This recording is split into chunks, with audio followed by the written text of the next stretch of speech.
No meio de um gala luxuoso em São Paulo, diante de mais de 350 convidados, Ricardo fez o impensável. Ele arrancou a peruca de Marina e a jogou no lixo, como se estivesse descartando algo sem valor. O silêncio caiu como um golpe. Camila, a amante, levantou a taça e sorriu, como se aquilo fosse um espetáculo. Mas o que ninguém percebeu naquele instante foi o olhar de Marina. Sem gritar, sem chorar, apenas olhando, firme, fria, perigosa. Ali, naquele segundo, algo mudou. E o que viria depois destruiria muito mais do que um casamento. Antes de continuar, me diga, você ficaria em silêncio ou reagiria na hora? Comente agora e fique comigo até o fim, porque essa história não termina como você imagina.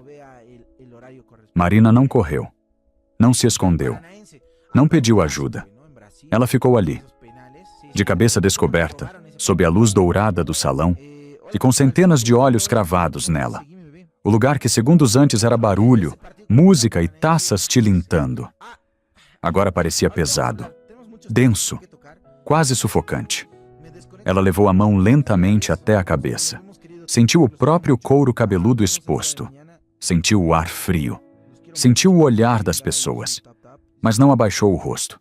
Pelo contrário, ela levantou o queixo e respirou. Devagar, longo, controlado. E isso foi o que mais assustou, porque todos ali esperavam outra coisa. Esperavam lágrimas, gritos, um escândalo. Esperavam ver uma mulher destruída. Mas Marina não entregou isso. Ela ficou em silêncio. Um silêncio estranho, firme, que começou a incomodar mais do que qualquer reação explosiva. Em uma mesa perto do palco, uma senhora segurou a mão do marido. Tem algo errado. Isso não é fraqueza. Ela sussurrou. E não era mesmo. Marina começou a caminhar, o passo por passo, sem pressa, como se nada tivesse acontecido. Ela parou na primeira mesa, olhou nos olhos de um casal que ainda segurava os talheres no ar. Obrigada por estarem aqui esta noite, disse ela, com a voz estável. O casal demorou um segundo para reagir. Depois assentiu, quase constrangido. Ela seguiu. Outra mesa, outro sorriso leve. Sua filha já melhorou da gripe? A mulher arregalou os olhos. Não esperava aquilo. Sim, melhorou, respondeu sem saber onde colocar as mãos. Marina apenas assentiu e continuou andando. A cada passo, algo mudava no ambiente. As pessoas deixavam de olhar para Ricardo e começavam a olhar para ela. E pouco a pouco, a vergonha mudava de lado. Perto do bar, Ricardo percebeu. Ele cruzou os braços, tentando manter a postura. Mas sua mandíbula travou. E o controle que ele achava ter estava escapando. Camila inclinou-se em seu ouvido. Por que ela não está reagindo? Ele não respondeu. Porque ele também não entendia. E isso o incomodava, muito. Marina continuava, cabeça erguida, olhar direto, movimento calmo. Mas por dentro, algo queimava. Não era desespero, era clareza. Era aquela sensação exata de quando todas as peças finalmente se encaixam. Traição, mentiras, meses, talvez anos. Tudo agora fazia sentido. E pela primeira vez, ela não estava confusa. Ela estava certa. Em uma das mesas mais ao fundo, um homem se levantou discretamente quando ela passou. Não por pena, por respeito. Essa mulher é mais forte do que todos nós aqui. Ele murmurou para quem estava ao lado. E essa frase começou a se espalhar. Como um sussurro. Como uma corrente invisível. E a música ainda tocava, mas ninguém mais ouvia. Todos estavam observando, esperando, porque agora já não era mais sobre o que Ricardo fez. Era sobre o que Marina faria. Ela parou por um segundo, olhou ao redor, respirou fundo mais uma vez. E então, virou o corpo lentamente na direção do palco. Seus olhos encontraram o microfone. E naquele instante, o silêncio do salão ficou ainda mais pesado. Porque todo mundo sentiu. Alguma coisa grande estava prestes a acontecer. E Marina finalmente estava pronta. Antes de subir ao palco, Marina parou por um segundo, a mão ainda firme, a respiração controlada. Mas, dentro dela, as lembranças vieram, rápidas, claras, dolorosas, porque aquela noite não começou ali. Ela começou muitos anos atrás, quando ninguém acreditava nela. Marina tinha 24 anos quando decidiu cozinhar para vender. E não havia investidores, não havia apoio. Só uma cozinha pequena, quente, apertada, na zona leste de São Paulo. E R$ 2.000 contados. Ela acordava antes do sol. Preparava marmitas, bolos, salgados. Entregava de ônibus, com o cabelo preso, a roupa simples e a filha pequena dormindo na casa de uma vizinha.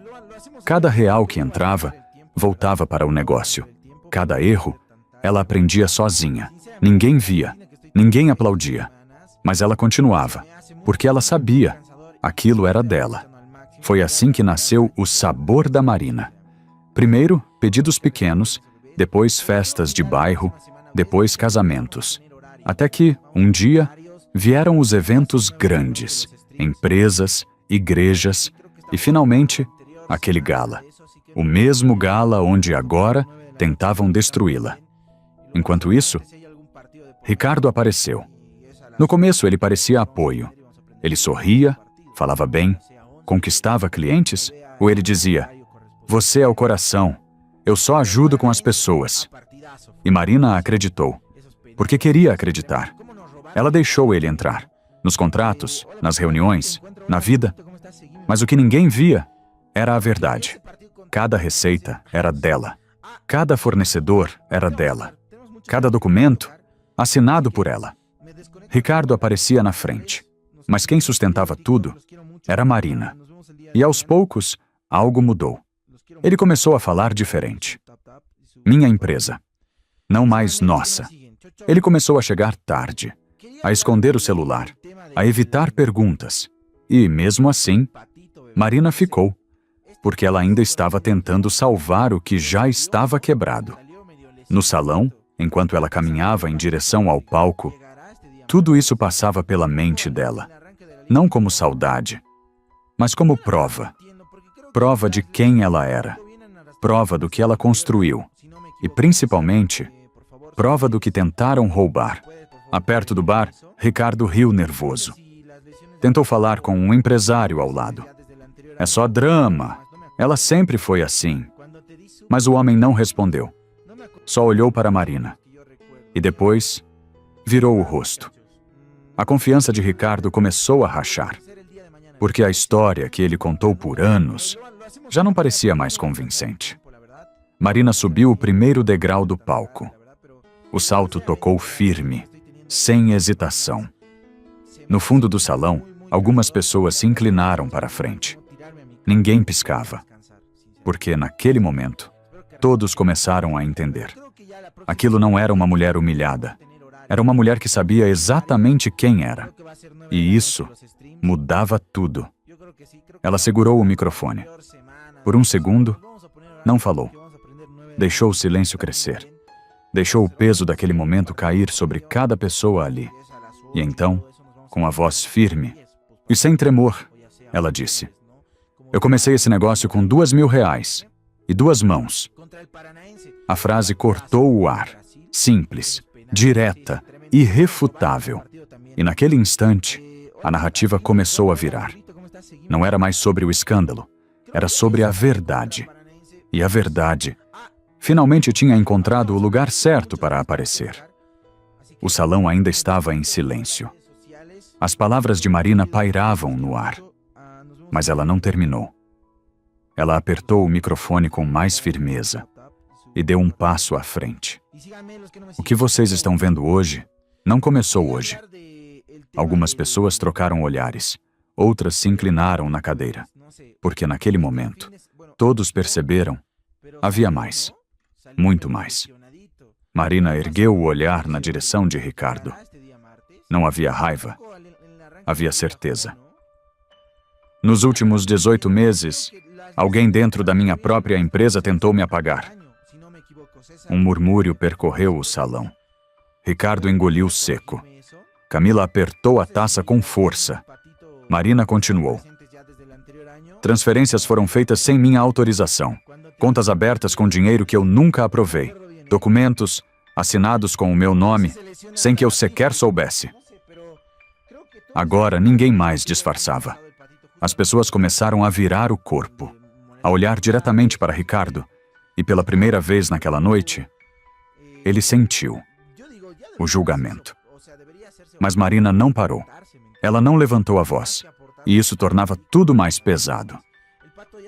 E não foi um erro, não foi descuido. Ela fez uma pausa curta, o suficiente para prender cada respiração. Foi planejado. A palavra caiu como um golpe. Camila deu um passo para trás, quase imperceptível, mas alguém viu. E alguém comentou em voz baixa. Ela está falando sério. Marina abriu a pequena pasta que carregava na bolsa. Retirou algumas folhas e levantou o suficiente para que as primeiras mesas vissem. Aqui estão registros de transferências bancárias. Mais de 480 mil reais retirados da empresa em menos de um ano. Um homem na primeira fila franziu a testa. Isso é crime, murmurou. Marina assentiu levemente. E aqui? Alterações no contrato social, incluindo um novo nome como sócia, sem o meu consentimento. Ela virou lentamente a folha. Os olhos de Ricardo se arregalaram, porque ele reconheceu. Aquilo não deveria estar ali. Aquilo deveria estar escondido. O salão agora já não era mais um evento. Era um tribunal. E todos sabiam disso. Marina respirou fundo. Enquanto eu trabalhava, enquanto eu confiava, duas pessoas decidiram que podiam tomar tudo. Ela olhou diretamente para Camila. Não desviou. Nem por um segundo. A empresa, o dinheiro e até a minha história. Camila engoliu em seco. O sorriso havia desaparecido. A taça em sua mão tremia. Perto do bar, Ricardo finalmente tentou reagir. Isso é mentira. Mas a voz dele falhou. Baixa, fraca. Ninguém se virou para ouvi-lo, porque ninguém mais estava interessado na versão dele. Marina fechou a pasta. Calma. Controlada. Como alguém que sabe que ainda não terminou. E como se não bastasse, ela fez outra pausa. Mais longa.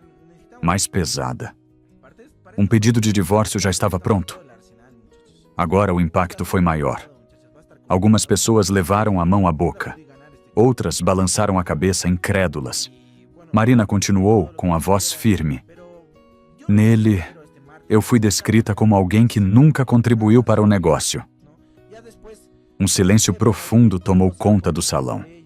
Não era mais choque. Era indignação.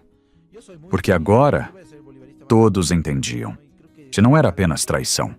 Era destruição planejada. Ricardo deu um passo para trás. O chão parecia ter sumido sob seus pés. Porque, pela primeira vez, ele percebeu. Ele não estava no controle. Nunca mais estaria. E Marina ainda não tinha terminado. O salão permanecia em silêncio. Mas agora, não era mais um silêncio de surpresa. Era um silêncio pesado, carregado de julgamento. E pela primeira vez, não era Marina quem estava sendo observada. Era Ricardo. Marina respirou fundo. Seus olhos percorreram o salão, mas não pararam em ninguém. Até que ela disse, com a voz mais baixa, mais íntima. Mas o pior não foi o dinheiro. Algumas pessoas franziram a testa, porque tudo aquilo já parecia o pior. Mas Marina continuou. O pior foi o que ele fez comigo antes disso. Ela levou a mão até o peito, não como fraqueza, mas como quem aponta para uma ferida invisível. Ele me afastou da única pessoa que sempre tentou me proteger. Um leve movimento percorreu as mesas. Agora, a história mudava de direção. Minha mãe. A palavra saiu firme, mas carregada. Marina olhou para baixo por um segundo. Apenas um segundo. E depois levantou o rosto novamente. Helena, ex-juíza. Uma mulher que passou mais de 30 anos vendo pessoas mentirem, enganarem, destruírem famílias. Alguns convidados começaram a se mexer nas cadeiras. Esse nome começava a pesar.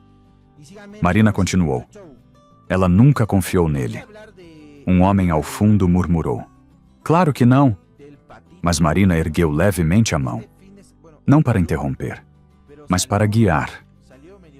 E ele sabia disso. Agora o olhar dela foi direto, frio. Então ele começou devagar. Ela deu um passo à frente. Comentários pequenos no café da manhã. Piadas no caminho do trabalho. Dúvidas sobre cada conselho que ela me dava. A cada frase, o salão ficava mais quieto, porque aquilo era familiar, real, doloroso. Ele dizia que ela era controladora, que ela queria mandar na minha vida, que ela não respeitava nosso casamento. Marina fez uma pausa curta. E eu acreditei. A confissão caiu pesada, mais pesada do que qualquer acusação anterior, porque agora era dor de verdade. Eu parei de atender as ligações dela. Uma mulher na primeira fila levou a mão à boca. Eu ignorei mensagens. Eu deixei aniversários passarem, sem responder. O silêncio agora não era só do salão. Era interno, coletivo. Eu escolhi o homem que estava me traindo e abandonei a mulher que sempre esteve do meu lado. A voz dela não tremia, mas algo dentro dela tinha sido tocado profundamente. Durante 2 anos, ela ergueu os olhos novamente. Minha mãe me enviou uma carta por mês. Algumas pessoas se inclinaram para a frente. Mesma letra, mesmo envelope. Marina fez um gesto leve com a mão, como se estivesse segurando algo invisível. Eu guardava todas. Pausa. Mas nunca abri nenhuma. Um suspiro coletivo percorreu o salão. Agora não era mais só indignação. Era arrependimento compartilhado. Era empatia. Era dor reconhecida. Marina respirou fundo. Mais uma vez. Enquanto eu acreditava nele, ela virou levemente o rosto na direção de Ricardo. Ela estava tentando me avisar. Ricardo não se moveu. Não conseguia. Ela viu tudo antes de mim. Agora o peso mudou. De dor para revelação. Cada documento, cada movimentação estranha, cada sinal que eu ignorei. Marina apertou levemente os dedos. Ela sabia. Silêncio. Total. E mesmo assim, ela suavizou a voz. Pela primeira vez. Ela não desistiu de mim. Essa frase quebrou alguma coisa no salão. Uma mulher enxugou discretamente uma lágrima. Um homem abaixou a cabeça. Porque agora não era mais só uma história de traição. Era sobre perda, sobre erro, sobre amor que espera. Marina levantou o queixo, os olhos firmes novamente. Mas eu só entendi isso tarde demais. Ela fez uma pausa, curta, mas carregada. Ou pelo menos, foi o que eu pensei. E naquele instante, o ar no salão mudou de novo, porque todos sentiram. Algo ainda estava por vir, algo maior. E Marina ainda estava guardando a peça mais importante. O salão estava imóvel, só ninguém respirava direito. Marina manteve o olhar firme, mas sua voz desceu um tom. Mais calma, mais profunda. 6 semanas atrás, eu finalmente abri uma dessas cartas.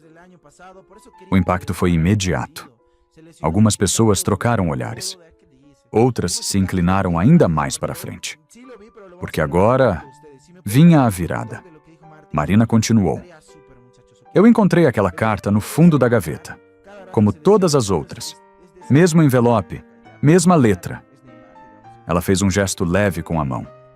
Mas naquela noite, algo dentro de mim não deixou eu ignorar de novo. Silêncio. Eu sentei na cozinha, sozinha. Ela olhou brevemente para o chão, como se ainda estivesse lá. E eu abri. Pausa. Longa. Pesada. E pela primeira vez em 2 anos, eu li o que minha mãe estava tentando me dizer. O salão inteiro parecia inclinar-se junto. Marina levantou lentamente o olhar. Não era uma carta comum. Ela respirou fundo. Era um dossiê. Um murmúrio percorreu o ambiente. Documentos públicos, registros legais, movimentações financeiras. Ela deu um pequeno passo à frente. Tudo organizado. Agora sua voz ficou mais firme. Minha mãe estava acompanhando cada passo deles, sem que eu soubesse. O nome eles não precisou ser explicado. Todos sabiam. Marina continuou. Ela encontrou alterações no contrato da empresa, feitas meses atrás. Encontrou transferências bancárias, com valores que nunca passaram por mim. E encontrou um nome. Ela parou. Olhou diretamente para Camila.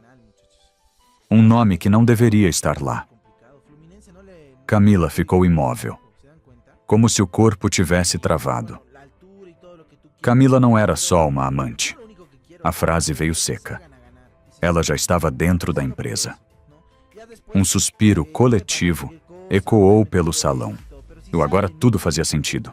A presença, a confiança, a ousadia. Eles não estavam apenas me traindo. Marina apertou levemente o microfone. Eles estavam construindo uma vida com aquilo que era meu. O peso caiu. Completo. Irreversível. No fundo do salão, alguém murmurou. Isso foi calculado. Marina assentiu levemente. Foi. Ela fez uma pausa. E então, disse a frase que mudou tudo. Naquela noite, eu não chorei. Silêncio. Eu não gritei. Outra pausa. Eu fiz uma ligação. Agora todos estavam presos. Totalmente. Depois de 2 anos sem falar com ela, a voz suavizou. Eu liguei para minha mãe. O salão inteiro ficou em suspenso. Ela atendeu no 3º toque. Marina fechou os olhos por 1 segundo. Curto, mas cheio de memória. E eu só disse uma coisa. Ela abriu os olhos novamente. Firmes. Mãe, eu estou pronta. O silêncio que veio depois foi diferente de todos os outros. Não era tensão. Era virada. Era o momento em que todos entenderam. Aquela mulher não era mais vítima. Ela já tinha tomado uma decisão. Marina continuou. A partir daquele dia, eu comecei a agir. Agora sua voz era clara, estratégica. Enquanto ele achava que tinha vencido, enquanto ela se sentava na minha cadeira, enquanto os dois planejavam meu fim, ela deu um passo à frente. Eu estava reunindo provas. Um homem na primeira fila assentiu, impressionado. Contatei um perito financeiro. Contratei uma advogada especializada em fraude empresarial. Revisei cada documento, cada assinatura, cada centavo. A cada frase, o controle dela ficava mais evidente, mais forte. E descobri algo simples. Ela inclinou levemente a cabeça. Tudo que eles fizeram era ilegal. Agora não havia mais dúvida. E tudo podia ser provado. No bar, Ricardo já não disfarçava. O suor escorria na testa, os olhos perdidos, porque ele sabia. O jogo virou, e não havia saída. Marina levantou levemente o queixo. Então eu esperei. Pausa. Esperei o momento certo. Ela olhou ao redor, para todos, e escolhi este lugar. O salão, as testemunhas, a noite perfeita. Porque a verdade... Ela apertou o microfone. Merece ser vista. Silêncio. Profundo e definitivo. Porque agora não havia mais volta. O salão estava em silêncio absoluto. Marina permaneceu no centro do palco. Olhar firme, postura reta, e então ela deu o último passo. E eu não vim aqui só para contar uma história. A voz dela era calma, mas carregava algo maior. Eu vim trazer a verdade. Ela virou levemente o corpo, olhou para o fundo do salão. E eu não estou sozinha. Todos seguiram o olhar dela. Um movimento discreto começou perto das últimas mesas. Uma mulher se levantou, vestido azul escuro, passos lentos, seguros.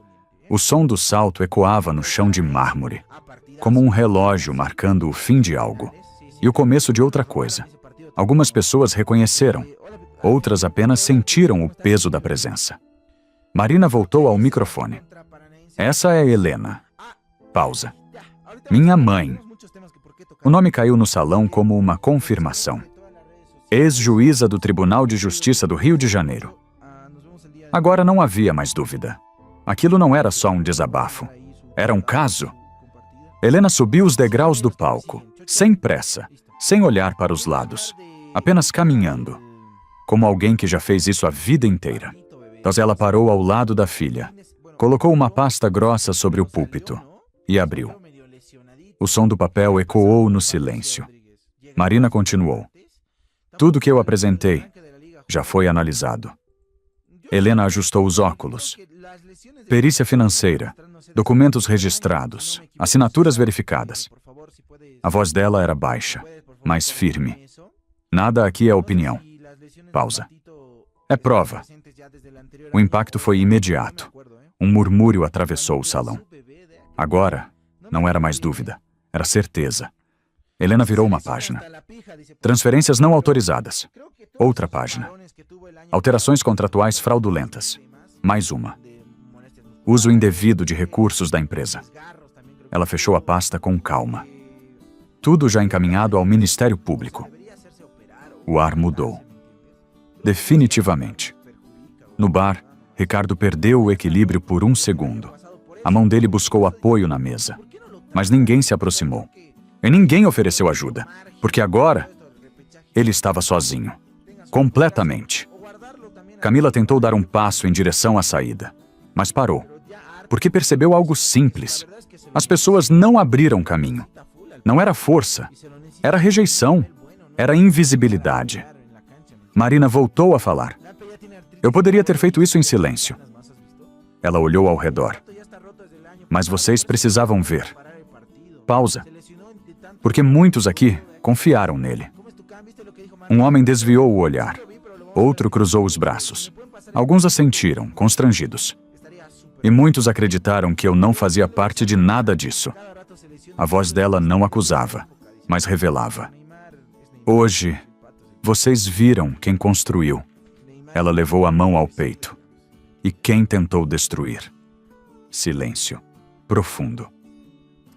Marina então fez algo inesperado. Ela tirou da bolsa um pequeno objeto. Óculos. Armação delicada. Ela colocou lentamente no rosto.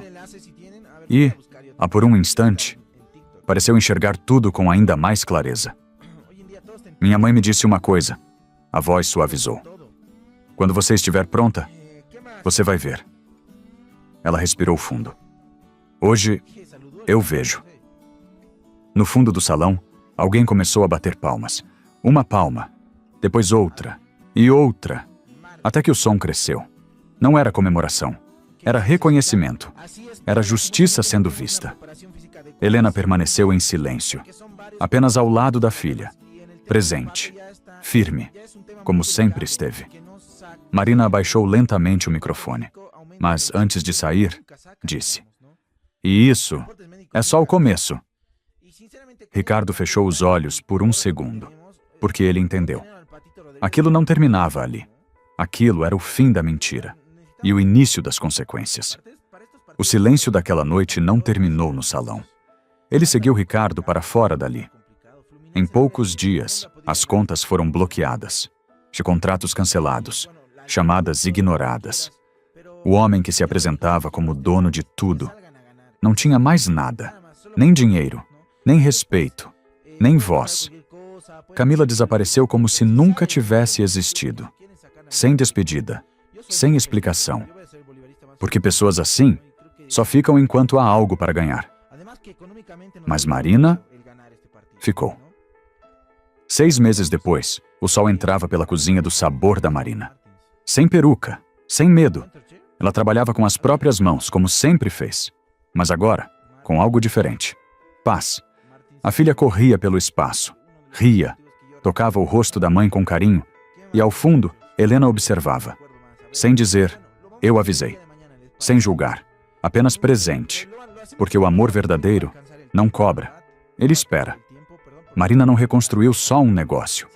Ela reconstruiu a si mesma. E pela primeira vez, ela não precisava provar nada para ninguém. Ela apenas existia. Forte, jointeira, livre. Lição de vida para guardar no coração. Às vezes, quem te destrói não chega gritando, chega sorrindo, conquistando, aos poucos te afastando de quem te ama de verdade. E quando você percebe, já está sozinho. Mas existe algo que ninguém pode roubar de você: a verdade. E quando você decide encará-la, tudo muda. Nem sempre dói menos, mas fica claro. E clareza é o começo da liberdade. Se alguém tentou te diminuir, te calar, te fazer acreditar que você não vale nada, lembre-se, você pode até... Сейчас зайдем, посмотрим, как у них трансляция началась.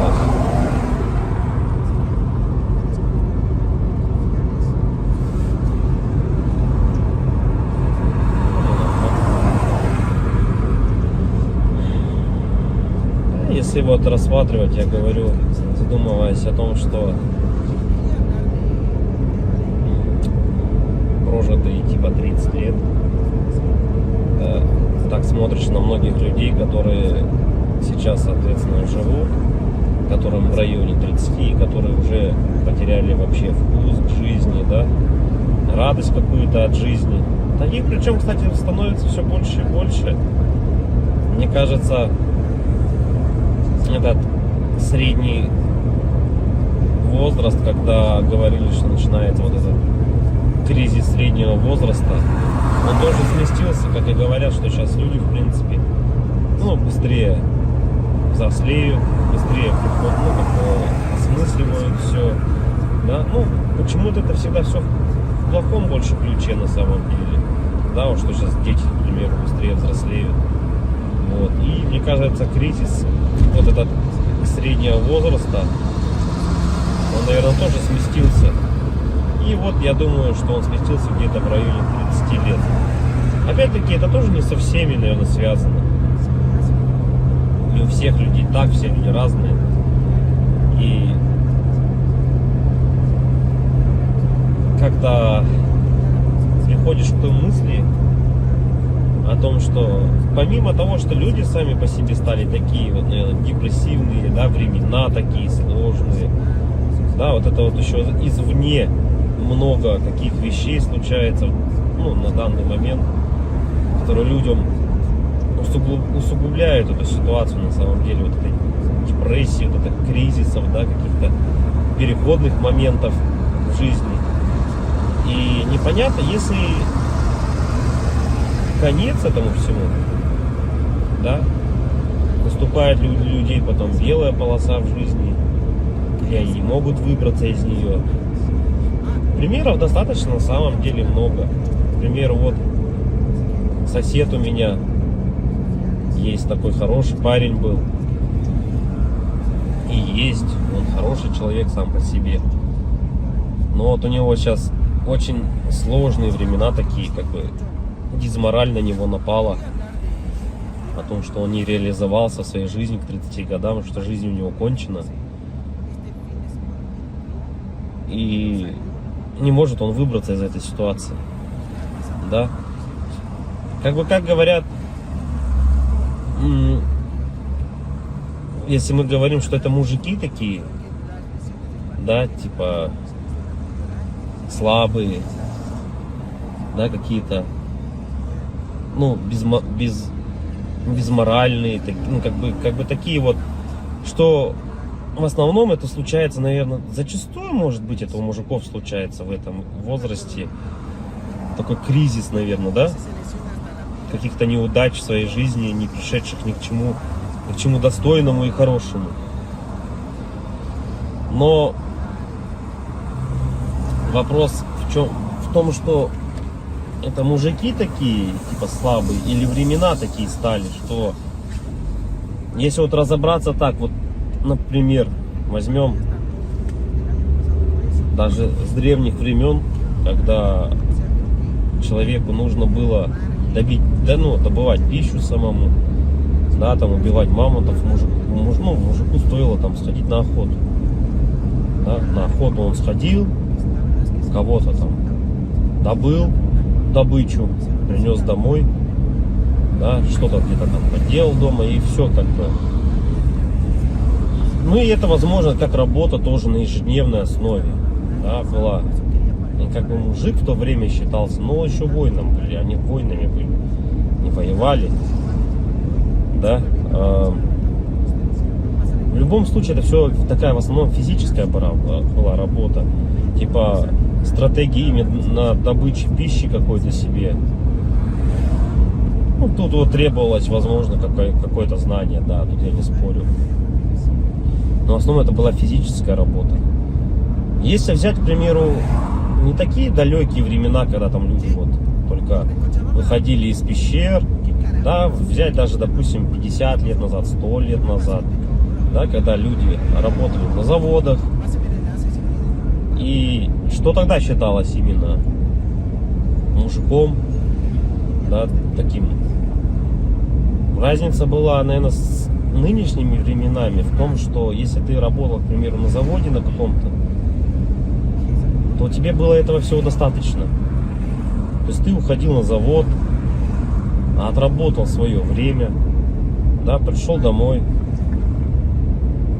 какие-то тоже там, может, домашние дела, и этого тебе было достаточно на самом деле. Как бы и все, и заключалась вся суть именно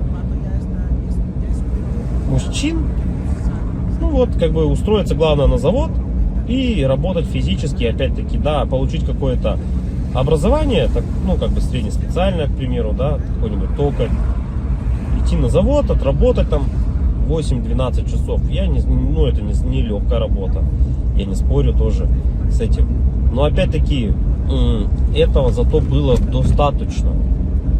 Человек уходил, он отрабатывал там 12 часов и понимал, что ему будет всего достаточно. Ради этого и была, наверное, главная и основная мотивация.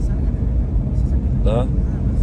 И если перенесемся мы, наверное, в наше время уже, сейчас, на данный момент, то есть люди просто не знают на самом деле, как заработать.